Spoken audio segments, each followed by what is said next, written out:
Welcome to the Author to Authority podcast. And today I'm very happy and pleased to have on the podcast Claudine Pereira. And you know what? I feel like she's like this kindred spirit. Yes. And the first time we spoke together, our conversation went on forever. Usually, these introductory ones are like about 15 minutes long. And yet, I don't know, I think we spoke for probably about an hour. Yes. And just such a connection. And we really feel the same way about a lot of things. So that's why I'm excited to have her on the show today. And you know what? We're going to talk about a topic that's near and dear to every entrepreneur, and that's how to sell. But, with this current crisis that's going on, we're going to shift it up a little bit today, and we're going to talk about how do you sell in a crisis environment? Yes. Because there's so much fear going on, and we want to dispel some of that fear. Now, Claudine is an experienced professional business coach and consultant. She assists people with growing their business. Her consistent and captivating approach stretches her clients to move beyond a limiting sense of self and achieve their desired personal and professional goals. She's also an inspirational speaker, a professional at George Brown College is that in Toronto? Yes, that's in Toronto. Yeah. Toronto. Yes. MC and international best-selling author. Claudine's passionate about her work and believes that there is no limit. So welcome to the show, Claudine. Thank you. Thank you for that warm welcome, Kim. Wow. And it's true what you said when we did speak for the first time. The time just ran on, and it was almost like we felt like we'd known each other for many, many years. So Yes. Great start to our relationship. So thank you for having me today. This is wonderful. You're very welcome. So Claudine, tell us a little bit about yourself. So originally I'm from the UK, as you can hear by this funny British accent. We grew up very poor in the UK and came to Canada originally back in the 70s with my parents. I went back to the UK to do all my studying, and fast forward to now, returned to Canada in February of 1995 in the dead of winter. No money and 2 suitcases, went to go live with my father in the north end of Toronto, and it was dead of winter. There was snow everywhere, certainly not like the winters that we get right at the moment. So had no job, no money, and in the May of 95, I got fortunate enough and I landed a job at the Big Green Bank, where I stayed for the next 19 years. And that's really where my coaching journey began, coaching very large teams across the country and coaching for strong sales results. And, I learned the good, bad, and the ugly in all of that. And in 2014, I was blessed enough to start my own business coaching and consulting company.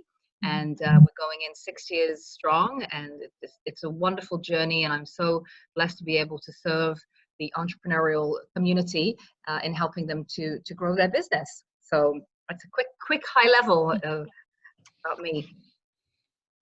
What was it like for you transitioning from, in many ways you were an entrepreneur in your career, but what was it like for you transitioning from a career to just strictly being an entrepreneur? Honestly, Kim, it was hard. It was hard. And I hired a coach the minute I left the bank, who sort of helped me work through some of that mindset stuff, because you really go from being around lots and lots of people every single day to being home alone. You don't have clients yet because you're in growth mode. You're not getting a regular paycheck. So, the mind really does play a lot of tricks on you. Yes, it does. As much as I'm pretty strong, I would say it was a struggle. It took me a good full 4 seasons the first year, to really work through all of that muck and transition into the entrepreneurial lifestyle. And I never forget hearing Arlene Dickinson speak in those early days. And she said, you need to have an inside made of Teflon to be an entrepreneur. It's not for the faint-hearted. You need to have grit and you need to have determination, or it just may not be the career for you. Yes. So that really did stick. And fortunately enough, I saw myself through it, and here I am still today. You know what? You are so correct. you have these goals, these dreams, these aspirations to be this entrepreneur. And, you think it's going to be this easy road and, no bumps. The road just goes Oh, straight up. oh, And no. then the reality of being an entrepreneur hits, and it does, like, it stretches you. There are some things in life that stretch you way beyond who you are. I mean, the first is becoming a parent. Like, that is like Oh yeah, God's test absolutely. of growth for you, right? Yes, absolutely. The first smack in the side of the cheek. Parenting. And I mean, here's the thing, and you almost have to think of entrepreneurship as the same way. Um, when you become a parent, there's no getting out of it. You have No, to deal with it, right? And you have that's to right. learn and grow and stretch. And it's kind of the same as being an entrepreneur. Now, I'm not saying that anybody who gives up on being an entrepreneur, or maybe needs to take a break from entrepreneurship, or maybe takes a job for a while they're building their business, doesn't mean you're not successful. I'm not saying that. And I hope nobody would ever feel that No, way. absolutely. Hmm. But, entrepreneurship, you have to be in it for the long haul. That's right. And you have to be able to grow, and you have to be able to develop, and you have to be able to change. And like you said, you spent that first year with a mentor, exploring this whole new side of things that you had never experienced before. You had a lot of entrepreneurial skills, talents, and abilities, but you had that career, you had that constant paycheck, you had the support of other people around you, and now you found yourself, you're an entrepreneur by yourself, and it's a totally different ball game. Yeah, no, absolutely. And it's funny because even though I'm 6 years in, sometimes, people say to me, "You're so successful. What's your secret?" And you don't look like you're fearful. And I said, honestly, we all get fear in it, no matter how successful you become. And yes, the business is very successful, but I still do get fearful. I still have to work through these things. And I never forget. I went to a seminar when I first started the business, and the guy drew a picture of a tightrope, and he says, "This is what entrepreneurship is like." And it was a guy walking on a tightrope with pitfalls and some straight lines and then pitfalls. And I was like looking at that going, wow, I was a real creature of habit, used to my paycheck and benefits. How am I going to adapt? But you do, because you just love it so much. And here we are again in a time of uncertainty where now we need to switch again. We need to switch and become agile and do another adjustment. Yes. Yeah. And every business has its good years and its harder years. Yes, exactly. 2019 was a harder year for me. And Yeah, yes. I had to make decisions that I really did not want to make. But I'm so glad that I did. I Mhm. had to step back on some things that I had planned on doing and I didn't do, and really just focus in down onto the key elements of my business. And it was actually a really good thing, because I realized I had been spreading myself out uh, way too far, way too fast, and I couldn't handle it all. Yes, no, absolutely. And again, we all fall into that trap of too quickly, too soon. But the one thing that I remind my clients of all the time when we all go through this journey of troubling times, and it hits us all at different various times in our Mhm. business cycle, is that business is not linear. No. It is not linear. It's not going to be the same all the time. We're going to have the highs and we're going to have the lows. And somehow we need to work on building that interior muscle so that during when the tough times do hit, like now, we are not going to fall apart and crumble, even though it is dire straits and very bad. Yes. Yeah. Yes. So we want to take a look at sales in a crisis environment. And I Mhm. think both you and I agree that um, one of the biggest things that you cannot fall into is fear. That's right. That's right. You Yeah. know, I Yeah. I'm watching a lot of people right now, and not that this has anything to do with sales, but just as an example, is the stock market. Yes. You've got people freaking out because the stock market is dropping. It Yes. always does. Yes. Yes. Like, not that I invest in the stock market, but I have studied it a bit. And the Yes. one thing I learned about any type of investment like that is you have to be in it for the long haul. That's You right. you know, you can't panic when things drop, because they're going to drop. Yeah, absolutely. So again, there's no, the thing is with life, even in general, even if you are in a corporate career, that there is no certainty about anything. We always used No. to say the only certain things in life are what, death and taxes. And right, and it's true because really everything else is uncertain. Now, I used to look at my corporate job as this was a, a solid job. I had a great job. I'd been there 19 years. It's a badge of honor, when really it was no more stable than what I'm doing right now. And in fact, I find myself in a position, and this is what I coach to, is that you are able to control your business much more than if you are working under somebody else's umbrella. That's Yes. for sure. That's for sure. Yes. So, Claudine, why don't you share with us a bit of your expertise in sales, and what should entrepreneurs be doing right now in this environment to ensure that their businesses stay healthy financially? Sure. And it was funny, this morning I was having my tea thinking about today and knowing that we were going to talk about sales and kind of thinking about how we could put a little bit of a pivot into it to, so it's not my typical sales sort of spiel about following up and having following the pink coach sales chain, and really thinking about what are some of the things right now that are, key for all small businesses, no matter whether you're selling in person or selling online, that we can do from a sales perspective. And when I think about sales, it's not just about selling right this moment. And I Mm-hmm. think at the end of the day, yes, there's still some transactions that may very well be taking place at this very moment in time.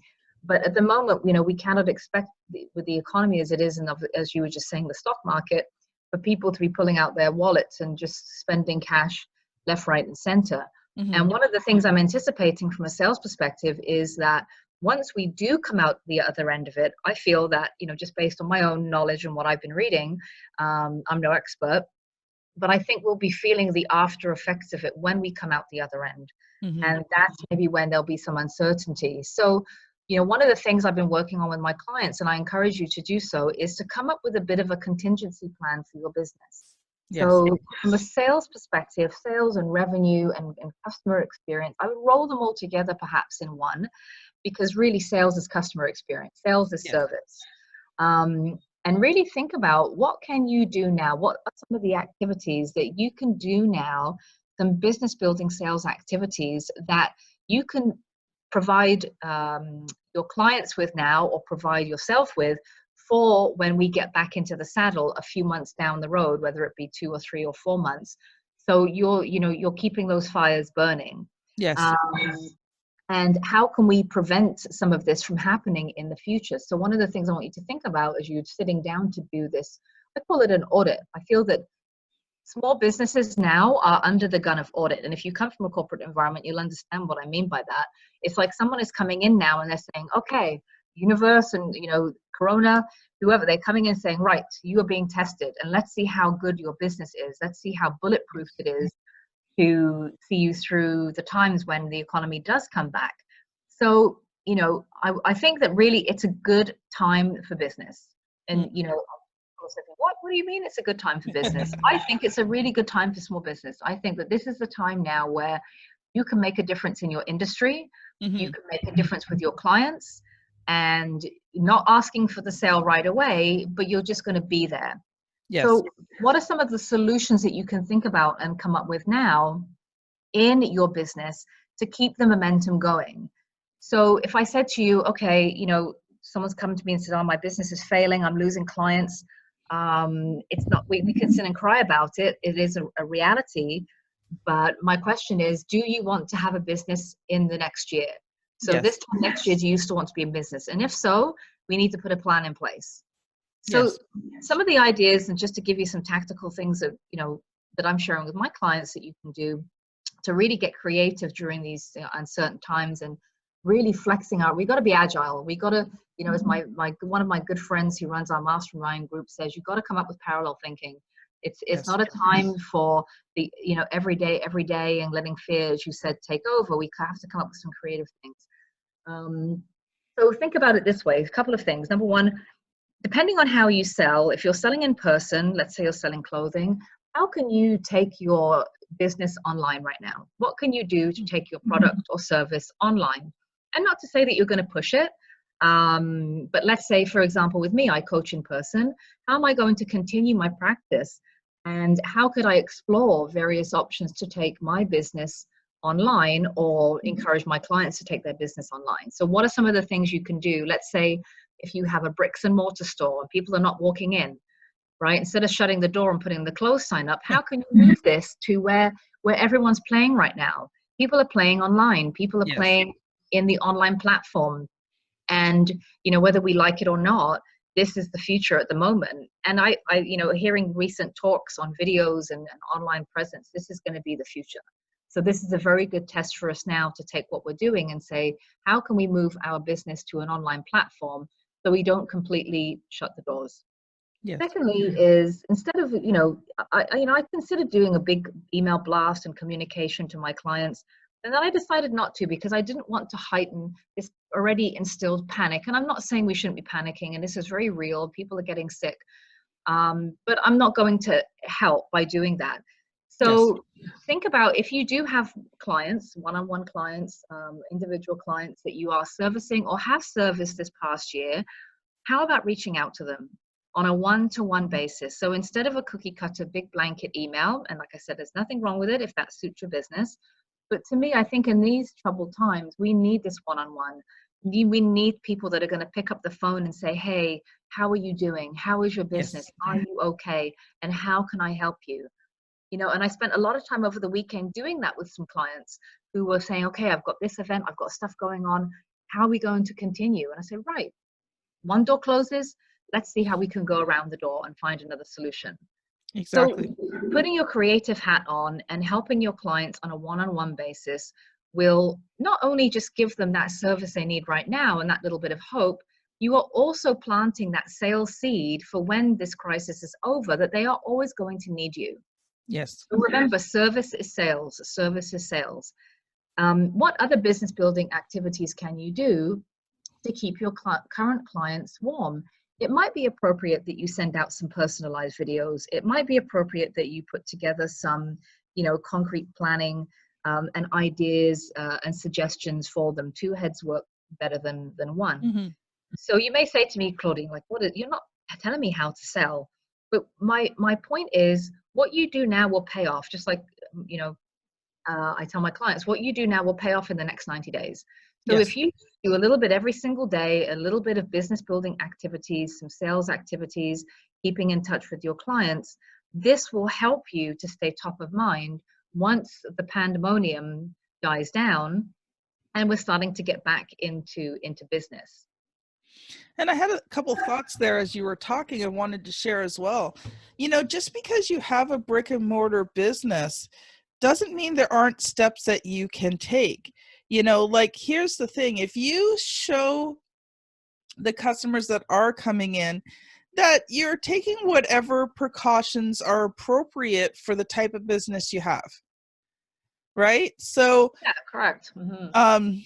you know, like, are there things that you can do? If you own a clothing store, you know, people may be hesitant to try on clothes, but if you can be showing your customers that, hey, you know, I've got a steam machine, the steam kills the viruses. Anytime someone tries on clothes, they're being steamed before they're put back on. You know, have hand sanitizer, have wipes, you know, make it very clear that you're wiping down different things in your store. Yeah, it's an extra work for you, yes. But if you can show people that you're taking the proper precautions, okay. Now, maybe some countries not, okay, but most of the listeners are here in the Canada, United States. You know, if you show you're taking the proper precautions, Right. people are still going to come to your store. Yes, right? absolutely. And You know, actually, I'm glad you talked about that, because a prime example, Mondays is my business building day. I'm at home. And I always take my break at lunchtime and I head downtown Toronto to my bar class, my pure bar class. And it's a class, it's a small class, but I still went today because they really convinced me that they are doing the utmost things possible, you know, to keep the place clean. And, you know, we also have access to online classes if we need it. And so I'm sold. I'm going to my class as normal. And to be honest with you, it's probably much cleaner than it was before all of this happened. So maybe this is a safer time to be out. I don't know. I know I'm trying a different spin on things. So that, yes, I am taking it very seriously, but also too, trying to look on the light side of things. Maybe it is a better time to be out. Everything is super clean. People are cleaning everything, scrubbing fingernails, hand sanitizer. Yeah. And you can't run your business in fear, right? No. And you can't go either way this time right now either. So what I mean by that is you can't raise your prices and try to price gouge, but nor do I think that you should be cutting prices either. Agreed. Don't cut your prices to try and get sales in now. Because what happens is that, you've now conditioned your clients that they can get lower prices from you. Yeah, I completely align with what you're saying. That this is not a time to lower prices. You can give more.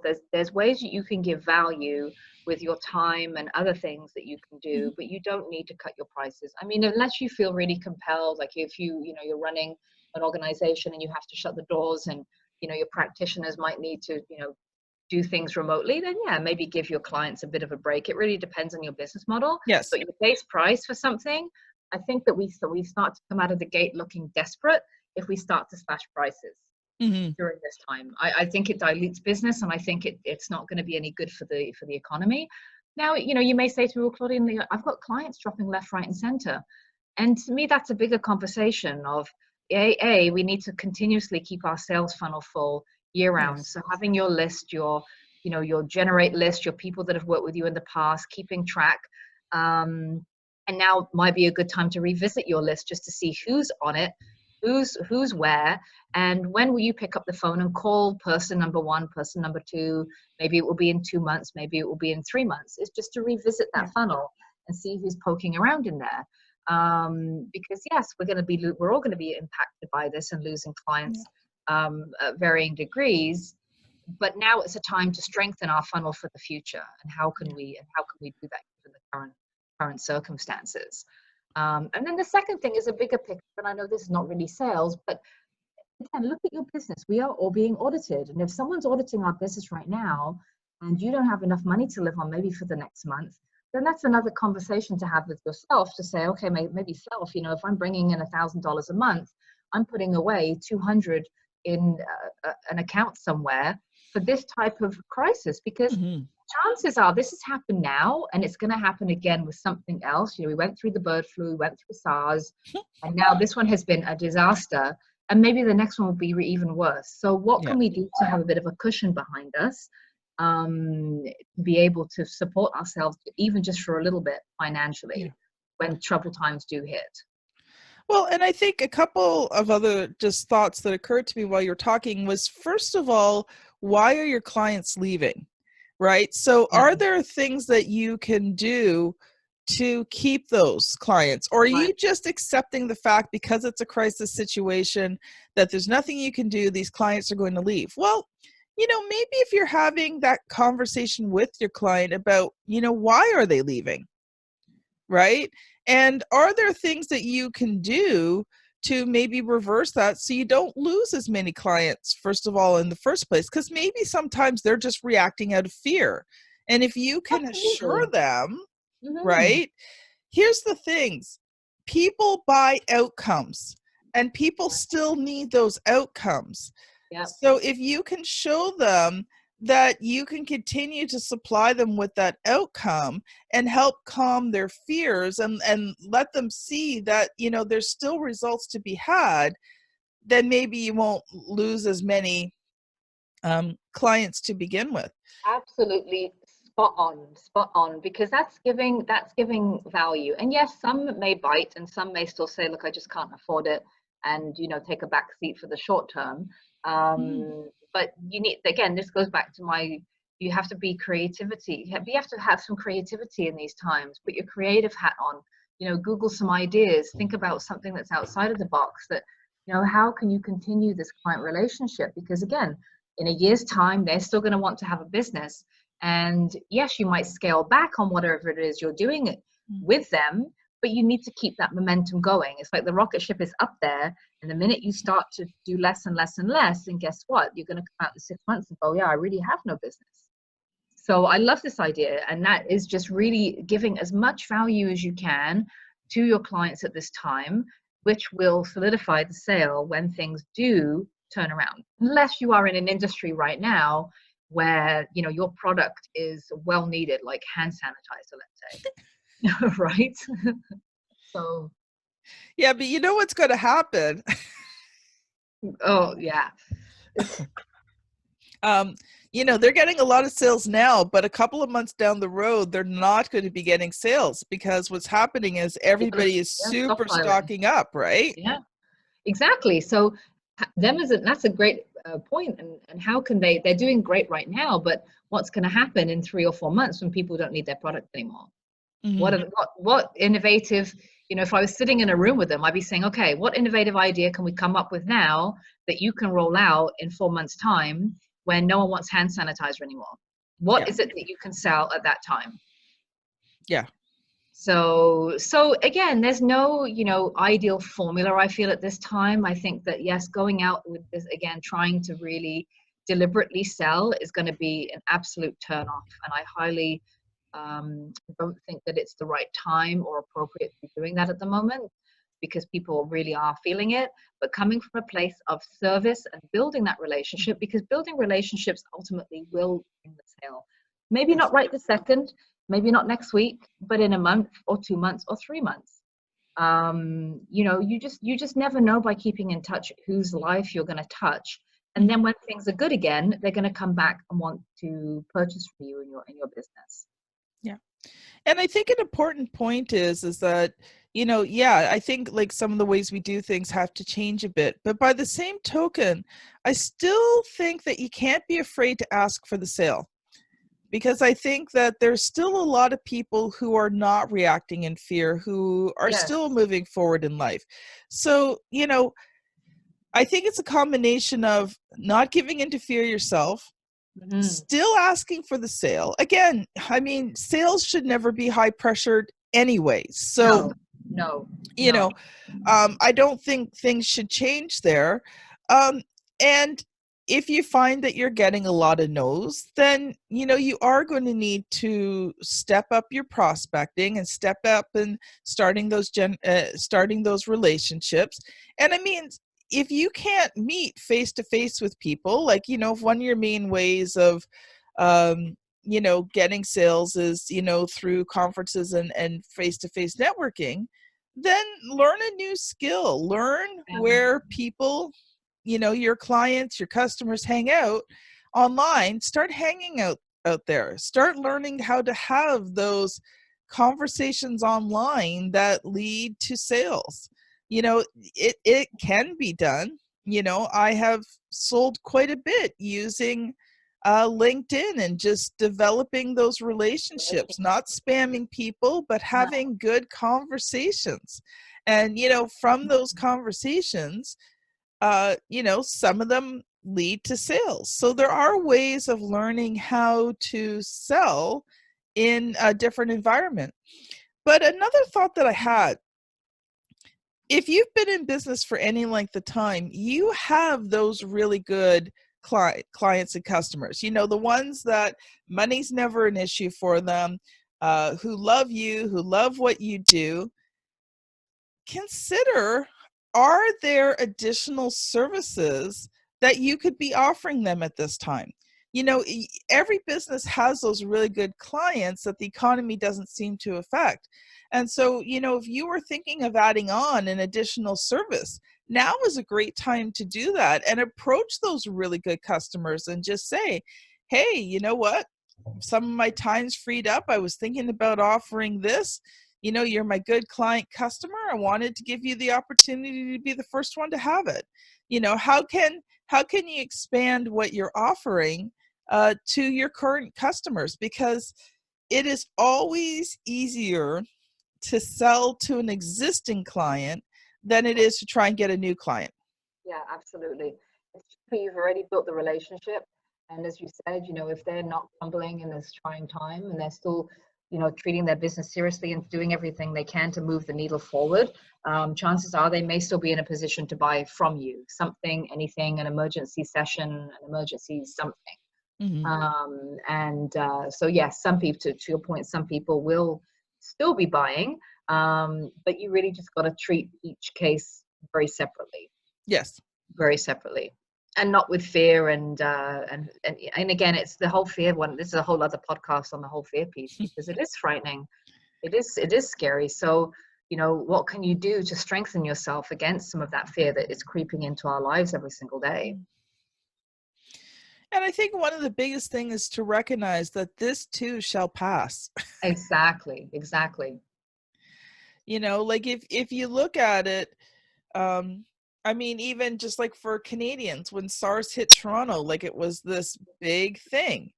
And, up till about this year, we hadn't heard anything about SARS in I don't know how many years, right? Exactly. So, it does pass and life does go back to normal. Now, sometimes normal changes. Yes. But it does level back out again. And so, 3 months from now, we will be in the middle of summer. Well, at least starting summer here in Canada. And, a lot of these, viruses and stuff like that will be on hiatus until next fall again. So, like there will be another upswing of business. And here's the thing, if you're in travel right now, I know you're being hit hard. Yes. Right? Yes. And here's the thing though, once people can travel, let me tell you, you better already be prepared. Because people are going to be so sick and tired of staying at home. Right. Yep. Exactly. The floodgates will absolutely open. People are not, think about it this way, in the economy, people are not spending money. We're not going out to eat. Yes, we've hoarded a few groceries, but we're not doing anything. We haven't taken our winter vacation. So a lot of people, once the floodgates open, are going to be ready to travel. Mm-hmm. That's a fact. So we better be ready, because again, each industry has been hit differently. But this is your staying power. This is really to see how bulletproof can you be. How much grit and determination can you have to really pull it through in these difficult times. Yes. Right. And what can you do now from a sales perspective that you ordinarily have not had time to do in the last little while because you've been busy with the business. Mm-hmm. Right. Take that time to do that. Yep. What new do you need to build new material for a workshop that you can release in the fall? Do you need to write a few more chapters in your book? That's what I'm taking some time to do, is to try and finish my first draft of my workbook. Mm-hmm. So, what are some of the things that you can do that you have ordinarily not had time to do in this sort of a bit of a downtime? Yes. Well, Claudine, we're pretty well out of time. I think we've even gone a little overtime. Oh, I'm not surprised with us. So, what I want to do is I want to have you back on again. We'll have to book a time, and we'll talk a little bit more about sales, but I also want to talk about your book, your writing journey, and all that kind of stuff. So, wonderful. Sure. In the meantime, how can people connect with you, Claudine? So I'm everywhere on social media under the Pink Coach. So you can find me on Twitter, Instagram, Facebook, and LinkedIn under the Pink Coach. My website is www.thepinkcoach.com.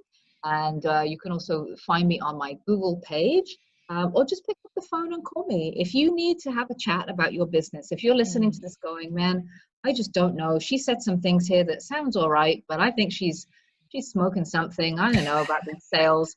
Like, just call me or send me a note through my website, or email me at info@thepinkcoach.com, and I will set up a time to talk to you just to see if we can talk you through a few key points in your business. I'd be more than happy to do that. Please do reach out. That is so awesome. So, audience, I've said this before. I'm going to say it again, and I'll probably say it another time. These experts that I have on the show here, they truly care. They've come on to share their expertise freely and be able to help you. And so when they offer to do a call with you, This is not get on the phone and they're going to try and sell you something call. No, This is no, they're here to help no. you. Yes, So indeed. please take advantage of these opportunities to connect with these people, learn from them, ask them questions. Believe it or not, the higher up somebody is, okay, and I'm not most, okay, there are some people who are just very selfish and greedy, but most people, who are higher up on what we consider the success ladder, Mhm. love to share what they have learned with others. Yes. So take advantage of it. Learn those things. I went to a conference when I was first starting RTI publishing, and the speaker there, and it was a free day, like he taught all day for free. Oh, He said he taught on one section, which first of all, like totally blew my mind, and I was fighting it like crazy. But it didn't take long for me to realize that it was the truth, and it revolutionized my business. wow. So you never know what one session can do to totally change who you are, how you run your business. Yeah, exactly, exactly. And and to echo your sentiments, it's yes, we're all talking about sales and we need to sell to have a viable business. However, for me, first and foremost, it is about service. If I can give you one thing in your business that can help you move the needle during this next little while, I've done my job and I do not need to be compensated for it. Your success in your business will be compensation enough for me. So please, please do reach out. Awesome. Well, thank you so much, Thank Claudine, for you, being on Kim. the show. Thank you. This is excellent. Thank you for having me. So this has been Claudine Pereira and Kim Thompson-Pinder on the Author to Authority podcast, and we will see you on the very next show. Bye now. Bye.